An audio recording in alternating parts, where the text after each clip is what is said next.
안녕하십니까. 신흥이 삼동 단대동 지역구의원 박주연입니다. 오늘 저는 삶과 정책의 거리를 좁히기 위한 5가지 주제를 가지고 시정 질의를 드리고자 합니다. 질의 주제는 다음과 같습니다.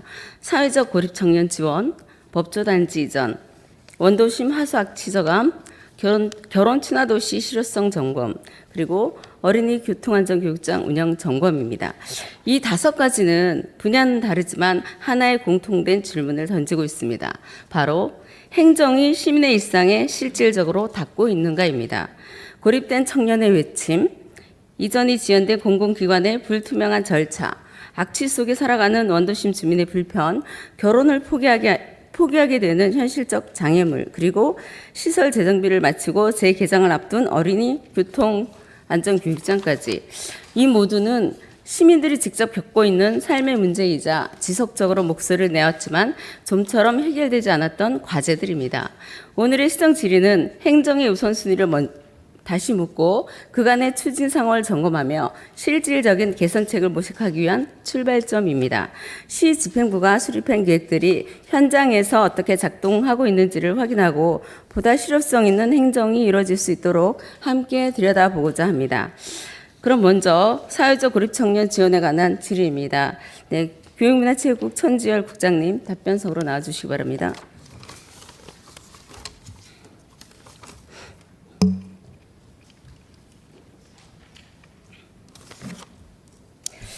교육문화체육국장 천지열입니다. 네, 안녕하십니까 국장님. 네. 네, 본 의원이 지난해 3월 성남시 사회적 고립 청년 지원에 관한 조례를 제정했습니다.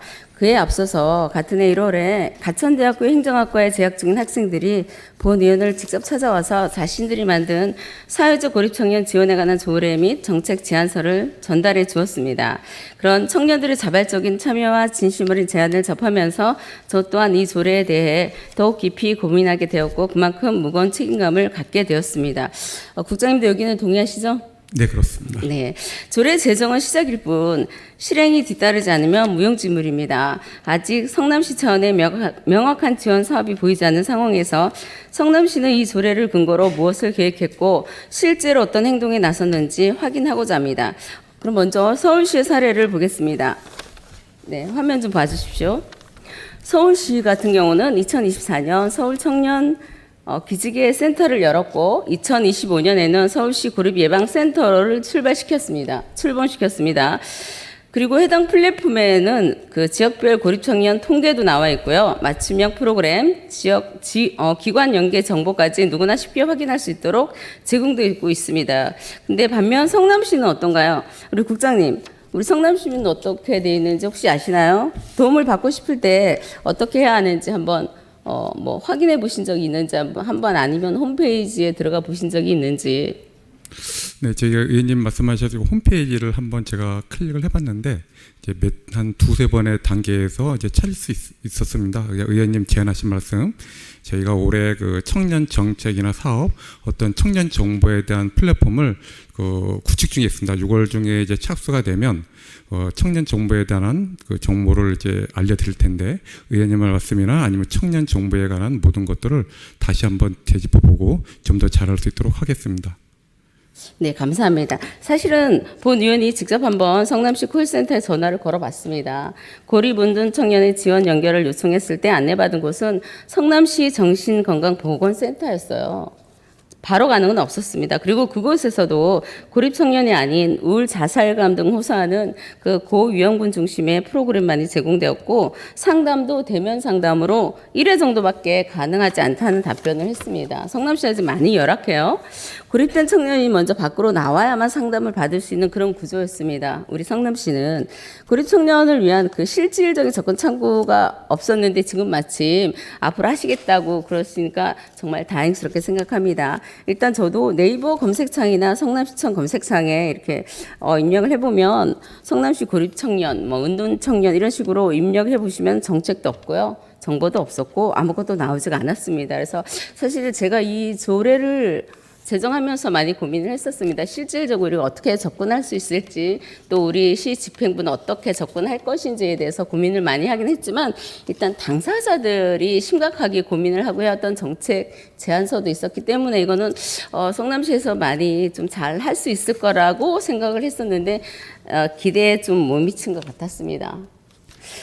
그리고 또 요즘 더 큰 문제는 이 고립 시간이 지나면 더 깊은 고립으로 결국 고립된 장년, 고립된 노년으로 이어질 수 있다는 구조적 위험이 도사리는 거 알고 계시죠? 네, 그렇습니다. 자, 화면 한번 보시겠습니다. 저번에 실제로 5월 16일 날 KBS 추정 60분에서 그렇게 20년이 지났다 은둔 중년편에 왜 그들이 세상 밖으로 나오지 못하는지, 그리고 우리 사회가 고립과 은둔에 얼마나 무방비한지에 대해서 조명하고 있었습니다. 고립된 삶은 시간이 지날수록 더 깊어지고 결국 사회와의 모든 연결이 끊긴 채 단절 상태로 고착화될 수 있다는 점을 보여주고 있습니다. 요 근래에 또 일본에서도 일본의 이런 조명했던 고립 운동에 대해서 실질적으로 거기도 심각하다는 걸 우리와 비슷한 시기에 또 보도한 적이 있었습니다. 웬만한 분들은 다 보셨을 것 같아요. 그럼 질문 하나 드릴게요. 현재 성남시는 고립되고 은둔된 청년이 얼마나 되는지, 또 그들이 지금 무엇을 필요로 하는지 파악한 게 있습니까? 그리고 만약에 또 실태 조사나 수요 조사나 이런 게 이루어진 게 있다면 조사 개요와 결과 같은 걸 좀 알고 싶습니다. 지금 24년도 경기도에서 이런 실태 조사를 했을 때 한 6% 정도의 추정치가 나왔습니다. 그러면 16,000명 정도가 되는데, 실제 시에서 운영하는 청소년과 청년의 고립 운동 청소년은 한 28명으로 파악하고 있습니다. 발굴 경로는 이제 뭐 청소년 지원단이나 아니면 뭐 우리 경찰 수학교에서 이제 발굴하고 있고요. 의원님께서 이제 조례 제정한 이후에 저희가 이제 청소년 재단에서도 안녕하세요 프로젝트라는 운동 프로그램을 이제 하고 있고, 이제 청소년 상담복지센터 꿈드림에서도 운동 관련 사업을 하고 있습니다. 그다음에 의원님 말씀대로 저희도 이제 좀 부족한 부분이 있어서 올해 저희가 청년정책 기본계획 수립 용역을 또 발주가 됐습니다. 그런 부분에 있어서 위기 청소년 아니면 청소년 운동 아니면 이렇게 어려운 학생들을 좀 더 보살펴 연구 과제에서 좀 더 잘할 수 있도록 하겠습니다. 네, 지금 계속 추진 중에 있으시다니까 정말 다행입니다. 감사하고요. 사실 우리가 사회적 고립 청년 지원에 대해서 우리 시 집행부에서 딱히 하는 건 없었던 걸로 제가 알고 있습니다. 청소년 재단에서 했었지 시 집행부에서 한 것도 없었고, 질의를 드리면은 사실은 잘 모르는 경우가 더 많았어요. 거기서 하고 있다라는 건데, 재단에서 하는 일을 집행부가 모르는 건 안 됩니다. 그죠? 네, 그렇습니다. 거기서 하고 있는 일을 다 파악하고 있으셔야 되고, 어떤 일이 어떻게 되고 있는지, 그리고 하면서 좀 더 우리가 지원해 줄 수 있는 게, 시에서 지원해 줄 수 있는 게 뭔지를 좀 생각해 보시고 함께 노력해 주셔야지 재단에만 맡기고 있으면 안 됩니다. 아시죠? 네, 더 네. 함께 고민하도록 하겠습니다. 네, 그래서 제가 지금까지 받은 자료는 거의 청소년 재단에서 받은 자료라서 더 이상 말씀을 안 드리겠습니다. 하지만 우리 이제 네트워크를 좀 많이 활성화해서 우리 청소년 재단 말고도 민간단체에서도 하는 게 있잖아요. 네.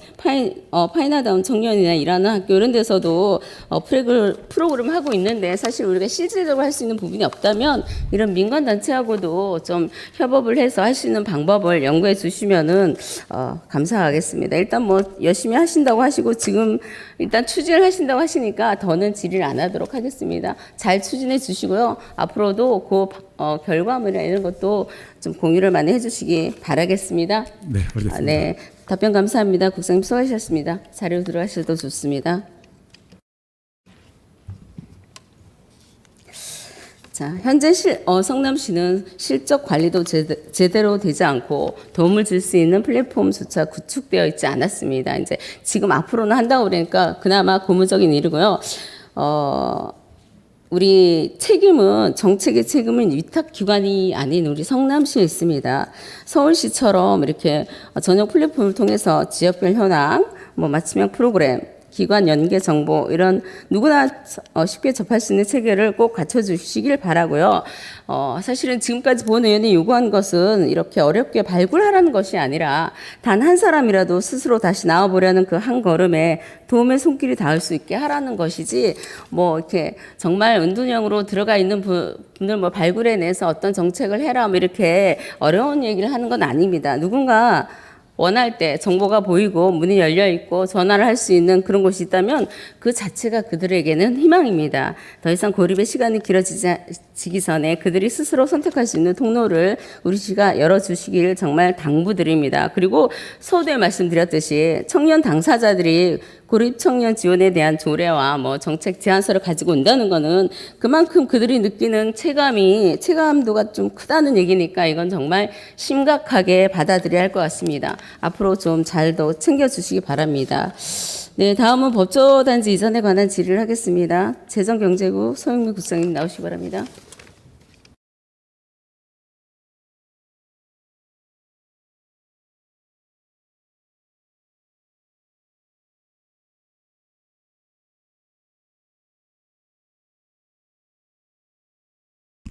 재정경제국장 서영미입니다. 네, 안녕하십니까 국장님. 우리 신흥동 법조단지 관련 질의를 드리겠습니다. 성남시는 지금 신흥동 제1공단 부지와 구미동 법조단지 부지를 막변하는 방식으로 지금 단대동 법원 검찰청 이전을 추진하고 있습니다. 그렇죠? 네, 맞습니다. 네. 신흥동 법조단지 부지는 뭐 단순한 현재 행정 과제가 아니라 이미 2010년 당시 이재명 성남시장이 제1공단 부지를 전면 공원하겠다는 공약을 내걸면서 기존 민간개발 계획을 백지화돼서 이 사업이 출발한 것으로 알고 있습니다. 맞죠? 예, 맞습니다. 네. 당시 해당 부지를 매입하고 도시개발을 추진하던 민간 업체가 그 성남시의 조치에 반발해서 손해배상 소송을 제기했고요. 1심에서 성남시는 패소했고 2심에서는 승소했고 현재 대법원에서 3심이 진행 중인 것으로 알고 있는데 혹시 이와 관련해서 현재 상황을 설명해 주실 수 있으신지? 네. 그 부분은 이제 저희 재정경제국 업무 소관이 아니거든요. 내용은 알고 있지만 제가 답변하는 것은 부적절해 보입니다. 네, 그럴 거라 생각했습니다.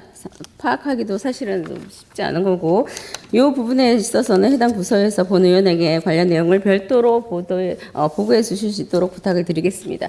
현재 그 토지 오용 조사가 진행 중에 있는 걸로 알고 있는데요. 그 사업 추진 과정 전반에 관한 정보는 사실은 시민들은 궁금해하지만 공유되지 않고 있습니다. 왜 법조단지 이전이 아직까지 안 되느냐, 뭐 삽도 안 뜨나 이런 얘기들을 많이 하는데 그 이전 추진을 위한 구체적인 절차, 협의 주체와 내용, 그리고 그간의 주요 경과와 향후 일정에 대해 시민과 의회가 명확히 이해할 수 있도록 좀 설명을 해주실 수 있으시죠? 네. 이제 그 말씀하신 것처럼 2010년으로 넘어가지 않습니까? 저희가 이제 협약 체결을 한 부분부터 제가 좀 말씀을 드리겠습니다. 2022년도에 성남시 법무부 대법원 이렇게 3개 기관이 법조단지 이전을 위한 협약을 체결을 합니다.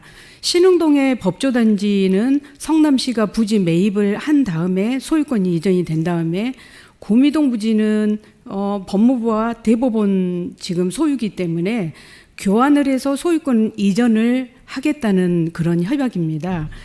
그래서 저희가 3개 기관이 현재까지 열심히 협의를 했고 지금 현재 진행 중인 거는 이제 2가지 단계가 남았습니다.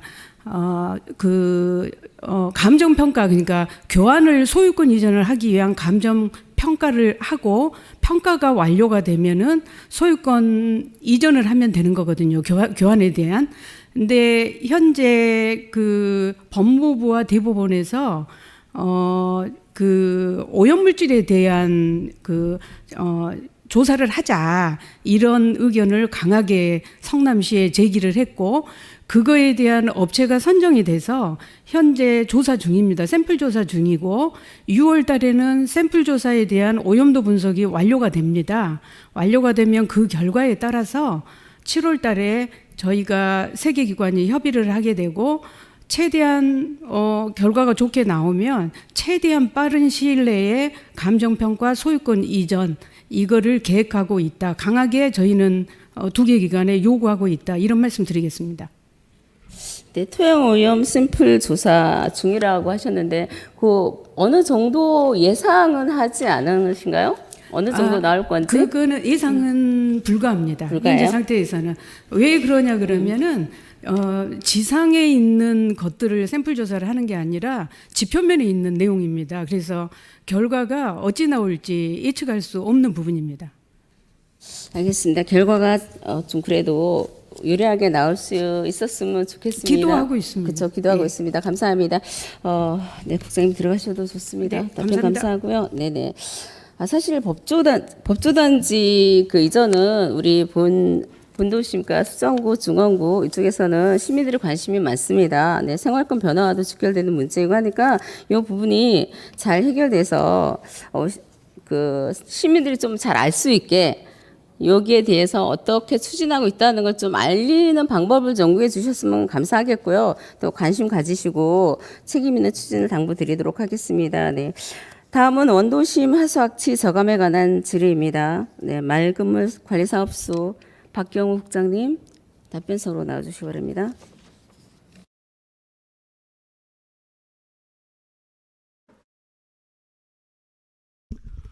맑은물 관리사업소장 박경호입니다. 네, 안녕하십니까, 국장님. 우리 국장님, 원도심 우리 하수학치가 계속 민원이 들어오고 있었잖아요. 네, 네, 여기에 대해서 한번 현장에 가셔서 확인해 보신 적 있으신가요? 네, 거기 우리 신흥 2구요.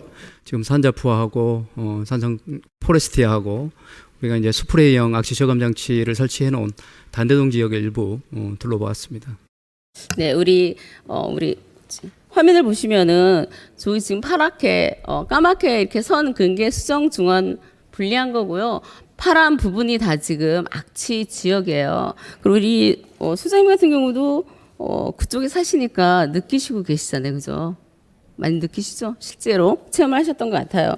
근데 그 원도심 하수악취 문제는 정말 주민의 일상에 직접적인 영향을 미치는 생활 민원입니다. 악취는 단순한 불편을 넘어 도시의 환경 질과 주거 만족도를 좌우하는 요인입니다. 자, 본 의원은 지역구 시의원으로서 이 문제를 누구보다 가까이에서 경험하고 이 문제를 지속적으로 말씀을 드렸던 사안이고요. 어제 오늘 일은 아닙니다. 그동안 도시건설위원회에서도 말씀을 드렸고 도시계획 관련 회의, 예산결산 특별위원회 등을 통해서 수차례 개선을 촉구해 왔습니다. 작년 10월에는 그 하수악취 저감 대책 마련 촉구 결의안을 대표 발의하기도 했는데요. 사실 지금 현실은 여전히 임시 방편적인 그 조치에 머물러 있는 거잖아요, 국장님. 네, 사일수 분무 등 일부 대응이 있었지만 근본적인 정비 계획이나 지속 가능한 개선 노력은 사실 시민들에게 체감되지는 않고 있습니다. 그래도 시민들도 근본적인 해결을 원하시는 거거든요. 그러면 우리 이제 지금까지 어떤 조치를 취해왔는지 그리고 앞으로 어떤 계획으로 이 문제를 해결할 것인지 좀 구체적으로 설명을 부탁드릴게요. 네, 아무튼 의원님 관심과 좋은 의견에 대해서는 저도 깊이 잘 알고 있고요. 또 원도심이 의원님 잘 아시겠지만 분당하고는 또 틀리게 오수하고 우수가 합쳐져서 합류식으로 이렇게 배출되는 합류관식으로 이렇게 형성이 되어 있습니다. 그러다 보니까 분당보다는 악취가 상당히 심한 편이고요. 그래서 저희 시에서는 이제 그동안 시와 구청에서는 22개 지역에 대한 악취 모니터링을 좀 실시를 했고요. 그 단대동을 비롯해서 일부 지역에 대한 스프레이형 악취 저감 장치를 좀 설치를 했습니다. 그래서 이것도 저희 단대동에 제가 이제 현장을 나가봤을 때는 상당히 악취가 좀 줄어 있는 형태로 제가 파악을 했고요. 416개소의 이제 개인 오수 처리 시설을 저희가 지금 상반기, 하반기 이렇게 점검을 지금 하고 있습니다. 특히 의원님께서 관심이 많으신 산자푸하고 산성 포레스티아는 집중적으로 좀 점검을 하고 있다는 말씀을 좀 드려서 다행히 상반기에는 점검 결과 특별한 이상은 없었는데 지속적으로 저희가 계도할 부분들은 계도를 좀 하고 있고요. 그렇게 좀 말씀을 드리고 또 지금 이제 빗물바지에서 악취가 좀 많이 좀 올라옵니다. 합류식이다 보니까. 그래서 이제 저희가 지금 구청에 파악을 해봤더니 금년에만 한 1,600개 정도의 악취 차감 장치를 추가적으로 저희가 설치를 해왔습니다. 그래도 또 이렇게 시와 이제 직원들의 이렇게 다양한 노력에도 불구하고 좀 한계가 있는 건 분명히 인정을 하겠습니다. 인정을 하고 또 이렇게 이 내용에 대해서 이제 저희가 구체적이고 또 단계적인 실현 방안 마련을 위해서는요. 또 다음 주 화요일 날 포럼을 저희가 좀 개최를 합니다. 다행히 한국물관리협회장으로 계신 우리 고려대학교 홍승관 교수님이 또 발제자료 이렇게 나서주시고 해서 전문가 이제 6분을 모시고 저희가 이제 악취 저감에 대해서 전문적인 의견을 좀 이렇게 들어서요. 뭐 악취 저감 플러스 이제 우리 상하수도의 발전 방안에 대한 어떤 의견들을 충실히 듣고 해서 저희가 지금 의원님 아시겠지만 지금 하수도 기본 계획을 금년 말까지 마련을 하고 있습니다. 그래서 그 영역에 이런 어떤 좋은 의견들을 충실히 담아서 의원님이 걱정하시는 어떤 악취에 대해서 단계적이고 아무튼 점진적인 어떤 방안을 구체적으로 좀 마련해서 실현하도록 그렇게 하겠습니다. 답변 감사합니다. 하지만 사실 지금도 국장님 말씀하시는 거는 임시조치나 마찬가지예요. 그죠? 어떻게 보면 지속적으로 이제 관리는 하시겠다는 말씀이신데 이 근본적인 해결은 함유식 하수 관료를 그 분류식으로 바꾸는 것이 근본적인 해결책이라는 건 국장님도 다들 아시는 부분이에요, 그렇죠? 근데 이제 이 모든 구간을 한꺼번에 전면 교체하기가 사실 어렵다는 얘기고 공사하는 것도 어렵지만 그 예산 문제도 있잖아요. 네, 의원님 한 가지만 더 부연 네. 설명드리면 네네네. 아까 기본 계획에 네, 들어가 있습니다. 오수 분리에 대해서 분명히 내용을 넣을 거고요. 넣을 겁니까? 예, 예. 네네네. 그래서 점진적으로 저희가 원도심도 분당하고 똑같이 추진할 수밖에 없고요. 그쵸. 거기에 따른 예산이라든지 저희 직원들의 어떤 조직 인력까지 내용을 충실히 담아서 단계적으로 시행하는 방안을 구체적으로 마련하고자 합니다. 네, 감사합니다. 제가 지속적으로 얘기해서 담은 거 맞나요? 자, 일단 근데 거기서 제가 한 가지만 이제 제안을 드리고 싶은 게 우리가 지금 예산을 마련할 때 사실 적지 않은 예산이에요. 그래서 이 부분에 있어서도 철도기금처럼 별도 재원을 마련할 수 있는 건지 뭐 하수악취 저감을 위한 하수도 정비 특별기금과 같은 그런 재정 장치를 마련할 수 있는지 그런 쪽으로 접근할 수 있는 게 있는지 그런 것도 한번 검토를 해 주셨으면 하는 그 부분에 대해서는 말씀드립니다. 뭐 의원님 기금 마련에 대한 의견이신 것 같은데요. 저희가 이제 의원님 잘 아시겠지만 이게 저희 상하수도가 특별회계거든요. 일반 회계에서 별도로 상하수도 특별회 같은 경우는 이제 장기적인 어떤 관점에서 상하수도 요금을 받아서 독립재산제에 의해서 추진하는 이제 특별회계거든요. 그런데 특별회계에서 또 다른 기금을 만들어서 운영하는 사례는 없습니다.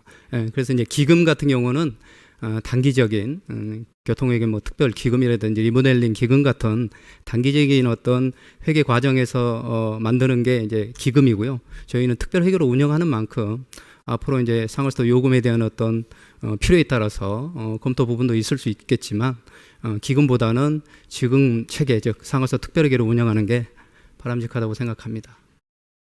네, 답변 감사합니다. 사실 이게 하루아침에 되는 건 아닌 건 서로도 알고 있기 때문에 장기적으로 단계적으로 접근을 하셔서 하나씩 이게 지금 뭐 함유식이 분류식으로 변하지 않는 이상은 이거는 뭐 재개발을 하든 재건축을 하든 끌어안고 가야 되는 문제밖에 발생이 안 되는 거잖아요. 그러니까 이거는 꼭 잘 당부를 드리도록 하겠습니다. 앞으로도. 그리고 네, 잘 알겠습니다. 네, 뭐 다음 주에 있을 설명회 간담회 포럼 네, 거기도 한번 저도 참석해서 어떤 방향으로 갈지 좀 살펴보겠고요. 수장님도 많이 네 앞으로도 신경 많이 써주시고 우리 본도심 정말 숨을 쉬어야 되잖아요. 네 신경을 좀 많이 써주시길 당부드리겠습니다. 네 수고 많으셨습니다. 네 자료로 들어가셔도 좋습니다.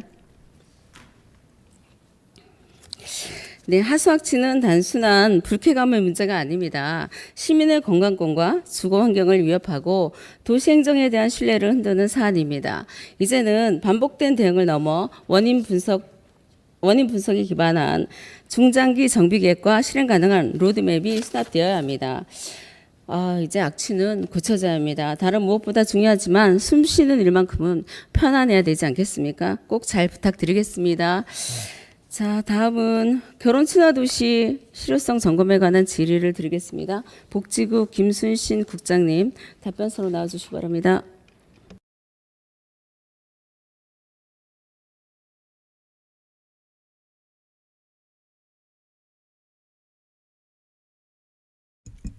복지국장 김순신입니다. 안녕하십니까 국장님. 정말 저도 결혼 정년기에는 딸아이가 있는데 결혼을 안 해서 고민입니다. 정말 결혼하기 힘든 세상이 돼버렸어요. 네, 솔로몬의 선택을 신청해 주시면 감사할 것 같습니다. 알겠습니다. 솔로몬 선택 한번 나가보도록 하겠습니다. 본 의원이 그때 결혼 친화도시 조성에 관한 조례를 제정을 했었습니다. 그리고 또 그에 앞서서 정책 연구를 한번 했던 적이 있어요. 성남시 저출생 극복과 아이 키우기 좋은 성남 만들기 위한 방안이라는 주제로 한번 한 적이 있었는데, 사실은 그래서 그때 나왔던 게 결혼을 가로막는 요인이 주거 여건의 불안정, 공공시설 활용의 어려움, 그리고 공동체 기반의 부재, 결혼 관련 정보 접근의 제약 등으로 도출된 바가 있어요. 근데 이제 조례 제정 후에 우리 결혼을 장려하거나 실질적으로 지원한 사업이 얼마나 체계적으로 추진되고 있는지 사실은 확인이 안 되더라고요.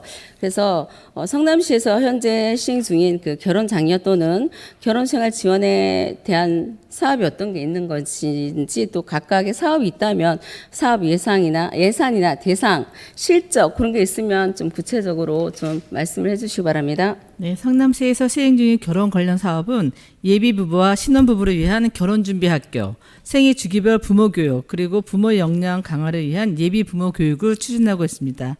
또한 특색 있고 실용적인 결혼 문화 확산을 위해 공원 등을 활용한 야외 공공 예식장 운영을 확대 검토 중에 있습니다.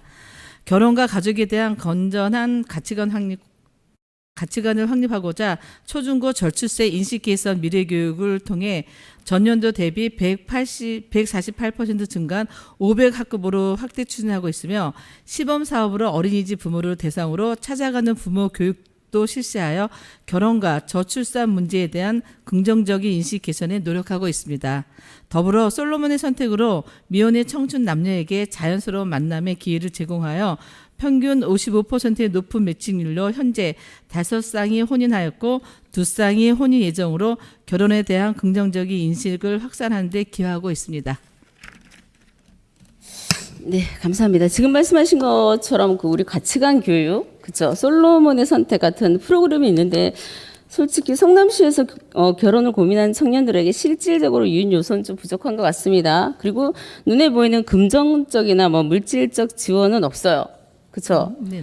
그러다 보니까 정책의 매력도 좀 떨어지고, 그리고 대상층도 사실은 조금 제한적인 것 같습니다. 그러니까 그리고 또 복지국 업무 분장을 보면은 결혼 친화도시 기본 계획이 포함되어 있습니다. 네네. 아시죠? 네. 그다음에 이 기본 계획에 어떤 게 들어가 있는지, 구체적으로 무엇을 할 것인지, 지금처럼 교육 이런 거 말고 그런 거는 포함될 수 있는 게, 포함된 게 뭐가 있는지 그것도 좀 설명을 부탁드릴게요. 네, 결혼 친화도시 기본교육은 저출생의 사회적 문제에 대응하고 건강한 결혼 문화 정착과 결혼 친화적 환경 조성을 위한 기본교육으로 계획 수립에 앞서 2024년 시정연구원에서 성남시 결혼 친화도시 조성을 위한 연구 용역을 추진하여 하반기에 완료하였습니다.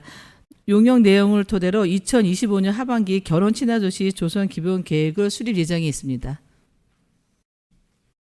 알겠습니다. 물론 시청에서 의미 있는 시도도 그 말고도 좀 있긴 있었습니다. 대표적으로 앞에서 말씀해 주신 솔로몬의 선택 같은 청춘 남녀 만남 행사는 사실은 미혼 청년들이 자연스러운 교류가 쉽지가 않아요. 근데 그 자연스러운 교류 기회를 제공해 주고 우리 결혼에 대한 그 긍정적인 인식을 확산하는 데 기여하고 있다고 많은 외국에서도 많이 보도를 하고 있고 자료 나오네요. 네. 최근에는 이 프로그램이 미국 자매도시, 프랑스 구경방송, 스위스까지 소개되면서 성남시의 좋은 정책 사례로 주목을 받고 있습니다. 근데 그 결혼이라는 게 만남 이후에 실제로 이루어지기 위해서는 다른 기회 제공에 대해서 더 기반의 뒷받침이 있어야 되는 건 사실이잖아요. 필수로 있어야 되는데 이런 부분은 사실 없습니다. 그리고 단지 여기 끝나면 개인의 결단에 맡길 수밖에 없는 문제이기 때문에 사회적인 접근을 조금 바꾸는 정책의 영역이 필요하다고 봅니다. 그럼 결혼을 선택한 시민에게 실질적 도움이 될 수 있는 물질적 지원, 우리 성남시 내에서 결혼을 할 경우 주택에 대한 지원이나 아니면 혼인신고 장려금 또는 생활물품 지원이나 그런 눈에 보이는 체감 가능한 정책 도입을 시는 인식하고 있는지, 그리고 그에 대해서 또 어떤 계획이나 입장이 있는지 그것도 좀 설명 부탁드릴게요. 저희가 어떤 물품을 지원하게 되면 사회보장원의 서비스에 협의를 해야 될 사항이기 때문에 좀 고민 사항이 있습니다. 그 외에 저희가 기타 지원할 수 있는 것도 좀 더 심도 있게 고려해 보도록 하겠습니다. 국장님 감사합니다. 네, 수고 많으셨고요. 자리로 돌아가셔도 좋습니다. 자, 다른 지자체 사례를 좀 한번 살펴보도록 하겠습니다. 자, 인천시 같은 경우는 최근 아이 플러스 드림이라는 통합 정책 패키지를 통해서 자료 보세요. 만남부터 결혼, 출산, 육아까지 전 생애 주기별 지원 체계를 구축하고 있습니다. 그 결과 출생아 수가 전년 대비 11.6% 증가했답니다.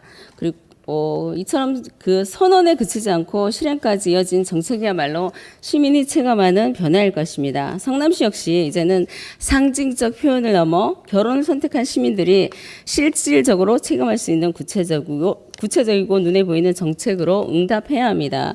지금 이 순간에도 성남이라는 도시 안에는 가정을 이루고 싶어하는 청년 정착의 기회를 기다리는 시민이 존재합니다. 성남시가 그들의 선택에 따뜻하게 응답하고 결혼이 삶의 시작점이자 희망이 될 수 있도록 더 깊은 관심과 책임 있는 행정을 기대하겠습니다. 네, 다음은 교통안전교육장 운영 점검에 관한 질의입니다. 교통도로국 이창희 국장님 답변석으로 나와주시기 바랍니다.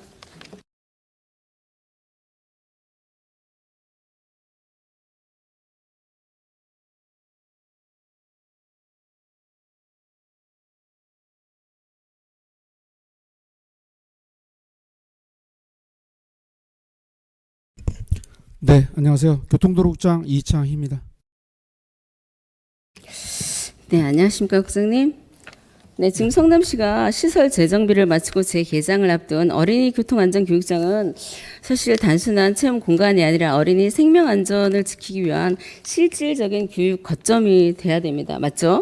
네, 그렇습니다. 네, 교통사고 위험이 높은 도시 환경 속에서 어린이들이 실제 상황을 직접 체험하며 대응력을 키울 수 있는 현장형 교육장이라는 점에서 그 공공성과 정책적 의미는 매우 큽니다. 이제는 단순히 문을 여는 것에 그칠 것이 아니라 운영의 체계성과 실효성을 어떻게 확보할 것인가가 핵심 과제인데요. 그렇다면 국장님, 어린이 교통안전교육장 위탁 운영자 모집이 두 차례에 거쳐서 진행되었으나 모두 미응찰되었고 지금 다시 위탁 운영자 모집이 재공고된 것으로 알고 있는데 여기 위탁자 선정과 이후 운영 일정에 대해서 설명 좀 부탁드리겠습니다. 네, 박주현 의원께서 질문하신 어린이 교통안전교육장 운영 점검에 대해 답변드리겠습니다. 흥성공원에 있는 어린이 교통안전교육장은 기존 노후화된 교육장의 개선을 통해 실내 교육장 신축 및 교통, 화재 진압, 지진 체험 등 어린이 교육 체험 시설 제작 설치를 금년 3월 완료하였습니다. 올해 하반기 운영 예정으로 전문적인 교통 교육을 위해 위탁 운영자를 3회 모집한 바 있으며 현재 2개의 비영리 단체인 접수로 다음 주 6월 17일 날 민간위탁 적격 심사를 계획입니다. 민간위탁자 선정 후 올바른 어린이 교통 문화 조성을 위해 최선의 노력을 다하겠습니다. 네, 답변 감사합니다. 예전엔 좀 제한된 기관하고 인근 주민, 유치원 어린이들 이렇게 어린이 교통안전교육장을 운영했었습니다. 그죠? 네, 지금 이번에는 화재 진압 체험센터, 지진 체험 이렇게 좀 여러 가지 생활 안전이라고 그래야 되나요? 그런 가지 포함이 됐잖아요. 그러면 이 부분에 있어서 지금에 한정되지 말고 그 초등학교 학생을 대상으로 1학년 정도는 대상 프로그램 할 수 있을 것 같습니다. 좀 유도를 해서 교육 효과는 물론 시설 활용률 그 제고에도 도움이 될 텐데 혹시 그런 계획도 가지고 있는 거죠? 네, 그렇습니다. 어떻게 하실 건가요? 일단 교육 대상자는 유아 4세에서부터 7세까지, 그 다음에 초등학교는 저학년인 1학년부터 2학년, 필요에 따라서 학교에서 요청이라든지 다른 분야에서 요청을 하시면은 저희가 그 접수에 맞춰서 기준에 맞춰서 교육 예정입니다. 네, 알겠습니다. 네, 지금 현재 이 어린이 교통안전교육장으로 명칭이 되어 있습니다. 그렇죠? 근데 여기에 지금 다른 안전체험까지 포함이 되었는데 여기 어린이 교통안전교육장이라는 말만으로는 사실 여기 다 포함이 안 돼요. 다른 그 안전체험이 포함되어 있다는 걸 느낄 수 있게 이런 뭐 명칭이나 뭐 이런 걸 또 통합적 브랜드화 검토하신 그런 적은 없으시죠? 네, 현재 지금 주요 사항은 화재 진압이라든지 그다음에 교통 사고에 대한 대처, 그다음에 횡단보도에 대한 신호 주기의 보행 신호 이런 쪽으로 어린이 기본적인 교육을 위주로 계획을 좀 잡고 있는 상황입니다. 지진 체험이나 이런 것도 다 있는 걸로 알고 있습니다. 일단 이런 부분에 있어서 사실 몰라서 못하는 부분이 있으니까 이런 거는 새로 생긴 체험장 같은 거는 홍보를 좀 많이 하셔서 많은 분들이 이거 시설만 설치해놓고 활용이 안 되면 무용지물이니까 많이 활용할 수 있도록 교통안전뿐만이 아니라 다른 안전체험도 포함되고 있으니까 이런 거를 좀 더 성남시에서 적극적으로 홍보를 좀 많이 하셔서 많은 친구들이 요거 활용을 할 수 있도록 사실은 교통이라는 게 어린이들 교통사고라는 게 사실은 제일 중요한 게 교육입니다. 교육이 제대로 되어 있으면은 어느 정도 교통사고를 막을 수 있어요. 그러니까 교육에 중점을 좀 성남시에는 중점을 주셨으면 좋겠습니다. 우리 지금 교통시설 많이 설치하고 있어요. 그 뭐라 그래야 되나 옐로우 카페 뭐 이런 거 부터 시작해서 모든 걸 많이 하고 있는데 사실 그게 중요한 게 아니라 제일 중요한 건 교육이라고 봅니다. 그 교육에 중점을 좀 더 주셨으면 하는 바람을 전해드립니다. 네, 국장님 수고 많으셨습니다. 자리로 네. 들어가셔도 좋습니다. 네, 감사합니다.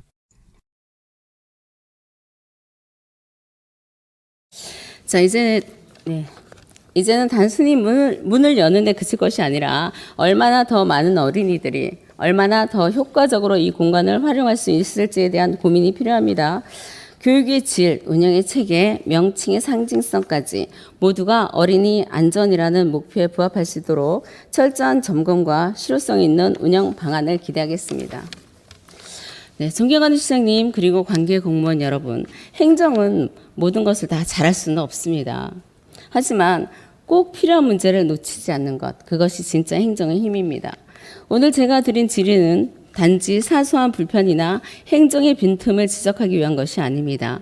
시민들이 살아가는 바로 그 자리에서 이래도 되는 건가라는 마음으로 오랫동안 느껴온 답답함과 소의 목소리를 대신한 것입니다. 시민들은 완벽한 행정을 바라는 것이 아닙니다. 다만 자신의 삶과 닿아 있는 문제들이 외면당하지 않기를 바랄 뿐입니다. 이제는 삶의 목소리에 더 가까이 귀 기울여야 할 때입니다. 오늘의 질의가 행정의 방향을 조금 더 시민 쪽으로, 삶의 자리 쪽으로 조정하는 계기가 되기를 기대합니다. 이상으로 마치겠습니다. 경청해 주셔서 감사합니다.